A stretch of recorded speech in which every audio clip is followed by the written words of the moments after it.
Listening to Dale Earnhardt Jr., who has announced his retirement from NASCAR effective the end of 2017, said the most difficult thing about the announcement was telling Rick Hendrick. They got together on March 29th, had a discussion, shared a lot of time together, told each other some things they needed to tell each other for a long time, but that was the most difficult part of today's announcement. Well, having worked for Rick Hendrick, it's easy to understand where he's coming from, because Rick is that father figure, that grandfather figure. Even if you're the same age, he is just such a unbelievable individual when it comes to opening up. You know, you want to talk to him. You know, it's just for whatever reason he gives you that kind of comfort level. And I think that what he has meant to Dale Jr. and to him making that transition whenever he left DEI to come over there, I think that bond has grown and grown and grown to the point where it's almost like going in and telling Dale Sr., you know, this is something I got to do. You know, I think it's that kind of a moment. But their relationship is so unique and so special. Here's a son who lost a father. Here's a father who lost a son. And the bond between them, I would say, is probably stronger than any other at Hendrick Motorsports, if at least for that reason, if not more than that. In listening to this announcement, I hear so much of the words of Neil Bonnet, who was one of Junior's dads. He was his best friend on the racetrack, off the racetrack. And when Neil was sidelined by injury, he did great things in television, but he so wanted to be back in the race car. And he said, time after time, I don't want someone else to tell me that I can't drive a race car. When that time comes, I want to make that decision for myself. And I'm sure he had those conversations with Dale. I'm sure Junior was aware of those, so I hear so much of Neil's words. Neil did get back in the race car. He did return to racing. And sadly, we lost him in a practice crash at Daytona. So there's another story as yet unfinished. And I don't want to say that weighs on Dale Jr. and affects this decision, but he said several times in this presser, and I think until he got to the sponsor part, best retirement speech since Lou Gehrig. He did a terrific job. But I heard several times, I want to decide when and how this decision is made. I don't want someone telling me I can't be in the race car anymore.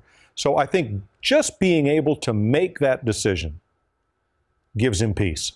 You know, some of the words that I wrote down, I think he seemed very content with his decision, but also very emotional. And really, this whole day started with a tweet that was kind of a mixed emoji kind of emotion for Dale Earnhardt Jr. Been up since 4 a.m., woke up like this. Adam, you just mentioned that this is not a decision that he just came to his mind this weekend. It's something he talked to Rick Hendrick about for almost a month now. So he knew that this day was coming, and he knew that today was the day based on waking up at 4 a.m. I asked you guys during the press conference how long you've known Dale Jr. Both of you guys kind of shook your head. You've known him since he was a baby. I want to know what you saw when you saw him up there, not just the words that he said, but what did you see from Dale Earnhardt Jr. emotionally as he stood up there giving this announcement? To me, when I look at him and I think back to when I used to go to Lake Norman, his daddy's place on Lake Norman, and hang out with him on the weekends, and we'd do, you know, water skiing and tubing and you know, just hanging out, and where he has evolved to. I made this comment earlier this morning. I'll say it again here. If I had young kids, okay, that were still growing up, I would say and point at Dale Jr. and say, there's what you want to be like. That's a great guy right there. That's a man or a woman that you would be proud of, because I really feel like he shows a lot of courage. He shows a ton of maturity. His integrity is unbelievable. And more importantly, he's an original. There's only one like him. And I love that part about you. I just think, though, about the load that this guy has carried in the sport of NASCAR for a long time. He said, I accomplished way more than I ever dreamed, and I'm content with my accomplishments, but I'm sad that I have to deliver this news because I know how disappointing it is for so many. He's carried a lot of weight on his shoulders for NASCAR for many years, Mike. Well, Junior Nation,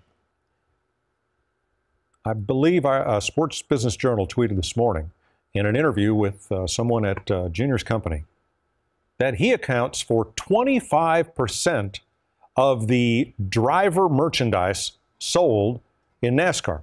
And that is huge for anyone. I mean, those are Tiger Woods, Michael Jordan kind of numbers. So to say that Dale Jr. has kind of carried the popularity of the sport on his back for many years is not inaccurate. Now, I don't go as far back as you, Jeff. I first met Dale Jr. when he showed up at Martinsville one day in the cadet uniform of Oak Ridge Military Academy and was there to see his dad.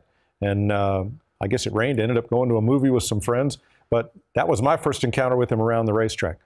I saw today a very confident, young in my eyes, very confident young man who is fully at peace with his decision. And I think that's great. And I think making this announcement now gives his fans almost an entire season to rally behind him and really give him a great send-off for a decision that is truly his. I see him content.